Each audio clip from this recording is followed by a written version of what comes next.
Measuring instruments and applications. இப்போ வந்து spirit level, autocollimator, laser beam, beam level இதோட application எல்லாமே ஸ்ட்ரைட்னஸ்க்காக யூஸ் பண்ணுறாங்க. Bevel protractor, sine bar, angle gauge, combination square இது வந்து ஆங்குலர் மெஷர்மெண்ட்ஸ்க்காக யூஸ் பண்ணுறாங்க. நெக்ஸ்ட் வந்து ஆப்டிக்கல் காஜ் வந்து எதுக்கு யூஸ் பண்ணுறாங்கன்னா interference of the light rays. Optical square எதுக்கு யூஸ் பண்ணுறாங்கன்னா alignment test including two surfaces at right angle அதில் வந்து டீவியேஷன் 0ன்னு சொல்கிறாங்க. ஆப்டிக்கல் ஃப்ளாட் குவாட்ஸ் வந்து சர்ஃபேஸ் டெக்ஸ்சர் அது இன்ஃபெரோமெட்ரி வச்சு யூஸ் பண்ணுறாங்க அப்ளிகேஷன். அப்புறமா ஆப்டிக்கல் ப்ரொஜெக்டர் எதுக்கு யூஸ் பண்ணுறாங்கன்னா profile of gear tooth vernier and gear tooth caliper. Gear tooth vernier அப்படின்னா pitch line thickness of the டூத்காக, கேலிபர் அப்படின்னா chordal thickness of the spur கியருக்காக யூஸ் பண்ணுறாங்க. என்பிஎல் காஜ் இன்ஃபெரோமீட்டர்னா லென்த் ஆஃப் த ஸ்லிப் காஜ்க்கு use பண்ணுறாங்க.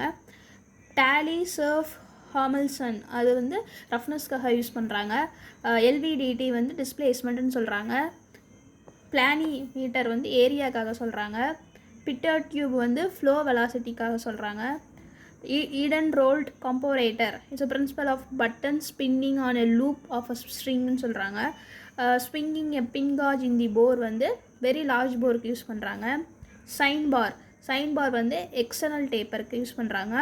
Clinometer angular measurement, profilometer surface roughness, feeler gauge thickness of clearance, thread micrometer effective diameter of த்ரெட்னு சொல்கிறாங்க.